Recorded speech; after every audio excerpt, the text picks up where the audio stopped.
some shenanigans going on with the boat. What's really odd, right, is that there's so many boats moving. Like, I was down by Kidsgrove, obviously for 3 days, and for most of those 3 days, not a single boat passed. So it's just really odd to see so many moving boats in one day, and I can't really figure it out, unless what happens is CRT usually nominate one particular day of the week in a given area to do their checks on which boats are there, where they've moved to. You know, they keep track of boats as you would.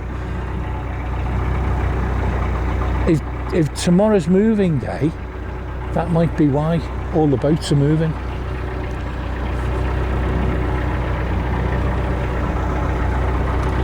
Morning. So the coal stop didn't happen, but I've got 12 bags. Like, really, I don't need any more coal in my life. I would say with the 20 kg ones, I might use 3 in a week. So 12 bags is 4 weeks, a month. And that gives me a month to get up to the next place, which is past Macclesfield, I think. So it's not bad, but a month, I mean, I could be there in a day and a half, 2 days. So the only thing between me and that other coal place is the Bosley flight, which is 11 locks. But of course, I have my super helpful crew members, and we're going to do that flight, I think, on Sunday. What a dwelling to live in there. The end of a driveway set in the foothills of the Pennines. You know me, I'm a sort of a cold-hearted devil. I don't normally eulogise, or whatever it's called, about houses and things, but you do see the odd one while you're out and about on the canals, and you think, wow, you know, what a place. You know, if you were going to sort of give up a mobile lifestyle, you know, that would, there are some places where you go, I would definitely, that would be a place where I'd like to do it. Whether you could do it is another question, because that's set in grounds, that little place. So that, I mean, it's got to be £1 million, including all the land that it's set in. And given the age of the structure and, you know, its character, you're looking at £1 million house there. So that's not happening. But on the plus side, look at this. But as you can see, you know, there's no towns, there's the odd farm, you know, the odd very posh house, etc. But basically it's rural for a good few miles up there. And I think also, if we look, oh my God, look at this. OMG. What a place. OMG. A proper historical stately home. How rich will they be? Frighteningly rich is the answer. But anyway, good luck to them, you know. Not that they need it, to be fair. It sounds like they've had, you know, fair bit of luck, really. It's going cold. Not cold, it's going to lukewarm. It's drinkable. I'm struggling, you know. I know, first world problem, yeah.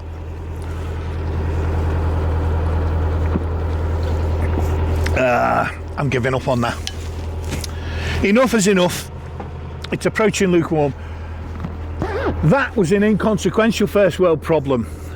What is more of a consequential but very first world problem is this bloody action cam going on the blink after such a short career. Massively disappointing.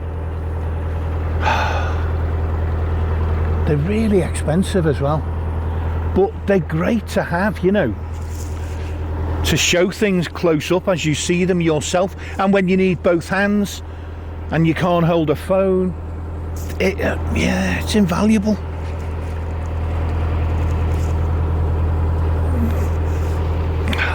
Such a shame.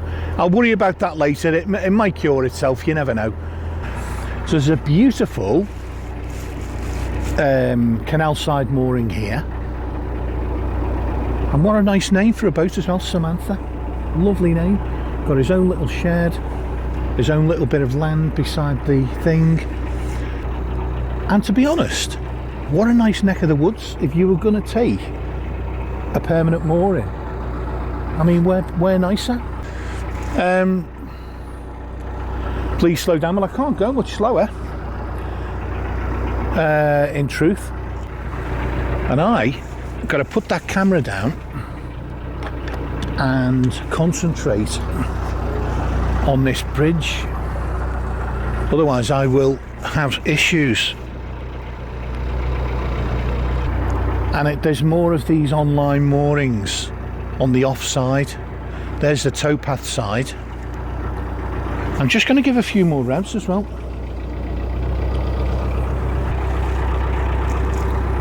I doubt there will be a boat goes past here as slow as I'm doing now. And yeah, if you were going to take a well, look, okay, let's be real, guys. Let's keep it real.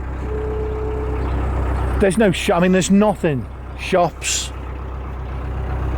So this is a mooring, a place you would stay if you keep a car. I should, do you know, I'm getting out of the habit of looking behind me to check if boats are following. They're boats who want to pass, you know, because they come up close. But yeah, Wesley's the boat. Morning. Wes is the guy off Boat Time, isn't he? He's absolutely hilarious. He's just so funny. Wes is my canal hero. I'm sorry, Robbie Cumming. Wes is my new canal guru. They're such fun, Boat Time, because they're just so positive. Maybe they spend all the time when the camera's not switched on. Maybe they just collapse and start crying. But I very much doubt it, of course. Do you know something as well? I foolishly didn't put a vest on today, a t-shirt underneath. And that was a mistake because it's pretty chilly. And it's going to get chillier as well. And do you know something? I've been meaning to sort of mention this, the royal we thing. I've gotten into the habit of saying we're going to do this and we're going to do that, as if, you know, there's 3 other people on the boat, or even one, you know, and that is not the case. So for the avoidance of doubt, you know, I am solo, and obviously I don't want the ladies to get too worked up yet. This is why it's like, you know, sometimes with rock stars, they don't make their relationship status clear. Well, you know, I don't want the girls to get too excited. This is, you know, I'll just get inundated with begging messages. Please come and marry me. Joking aside, right? Joking aside. The we thing is a bit odd when you stop and think about it, but I don't stop and think about it most of the time. But when, you know, when I'm talking to the camera, my mindset is as if I was just having a conversation with somebody next to me who never talks back, which I've just realised in many ways is my ideal conversational partner. I'm joking, you know, I'm sort of half joking.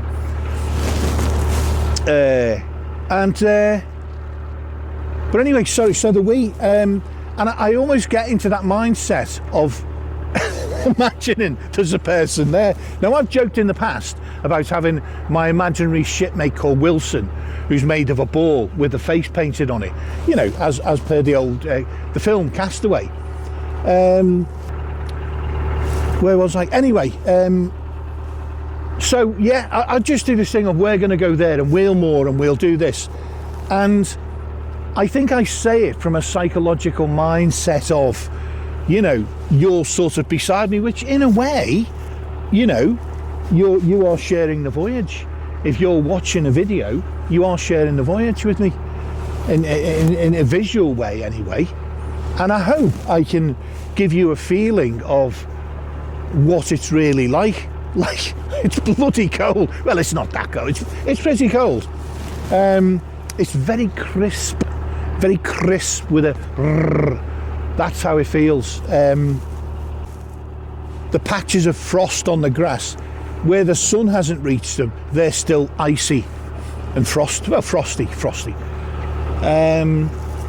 And I'm toying with the idea of making a temporary stop, not just for the usual comfort break, because that was a big flask. The new thermo cup is a big one, and there's been water and etc. for that, but also to don another garment. 2 garments isn't quite enough today. Now, I remember on the Congleton last year, 4 garments weren't enough.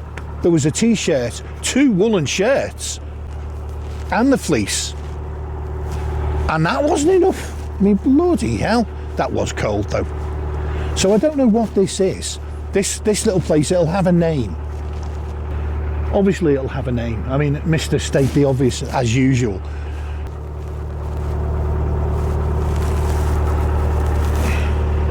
Let's just make sure we don't bump anything as we go through.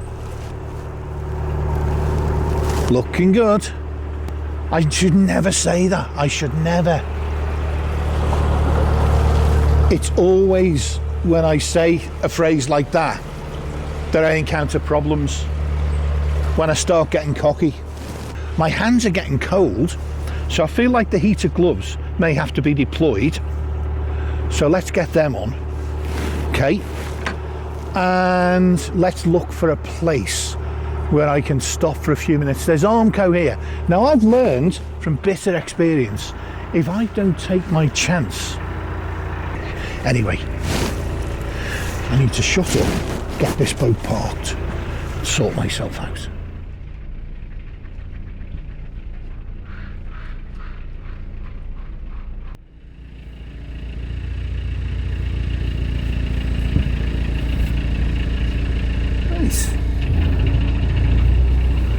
Time to go. Well, mud on the fingers, well, you know, it's all par for the course. Right, so, oh hello, that's not welcome news. Glove seems to have switched itself off.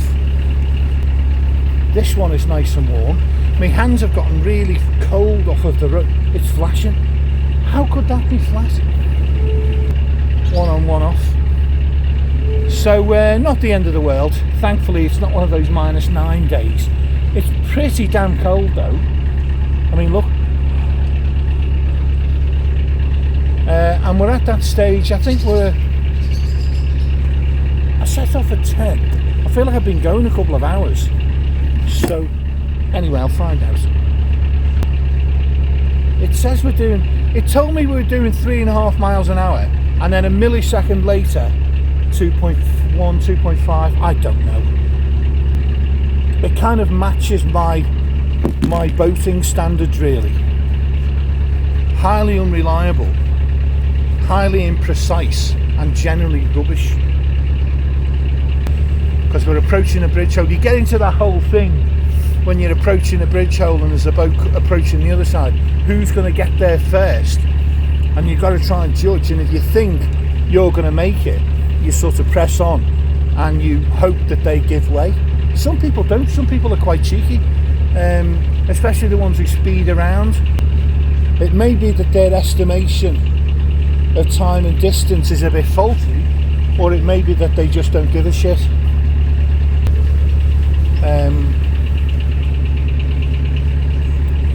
Yeah, more so in the summer though, to be fair. Not so much of an issue in winter. It actually feels a bit like the Congleton, with the sort of the hilly terrain and the cuttings and stuff, and very rural. It does feel a bit Congleton-esque. I did go shopping in Lidl yesterday, and I've got to say, you know, very pleasantly surprised. I was a bit dismissive of the Lidl in Middlewich, I remember a while back, in terms of the vegetables, and I think I was a bit hasty. It feels properly raw. It does. My saying it feels a bit Congleton-esque. What a word that is, by the way. It isn't even a word, is it? But it feels a bit that way because of the ruralness of it, the rurality of it. I should stop pissing about with big words, shouldn't I? It just doesn't. Just nonsense. I'm wasting your time. I'm wasting my time.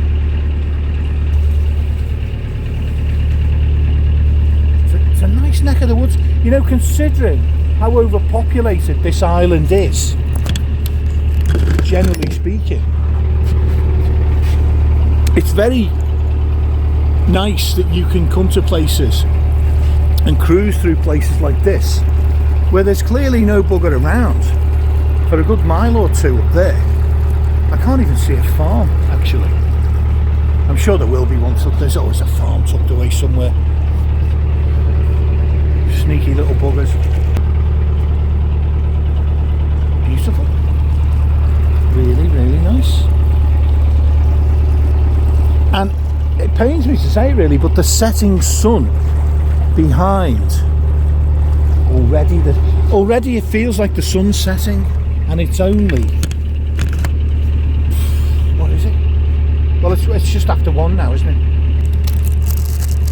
So I took the precaution, thinking this might take a few hours, of bringing some rations, and this was one of my little acquisitions: strawberry and banana snacking fruit.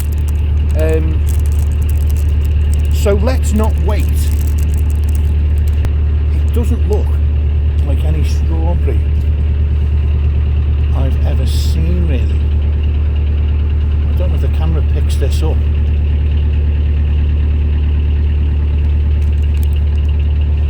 Oh, okay. I was expecting pieces of strawberry and banana. It's like they formed a solid puree with both in. I'll be heavy on the sugar, won't it? So I'll get a mad sugar rush, and then I'll want to go to sleep.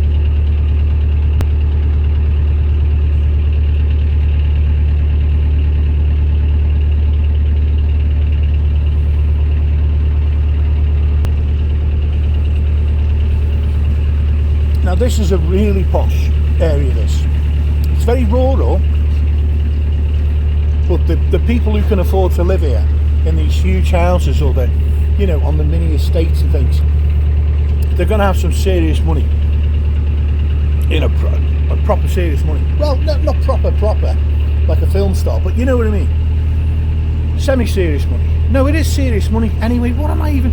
They'll have a lot of money. So, but what's interesting, right, the lady with the dog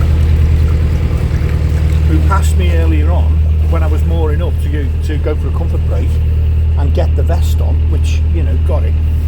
Not a vest, t-shirts. I don't wear vests. I'm not of that generation, I think.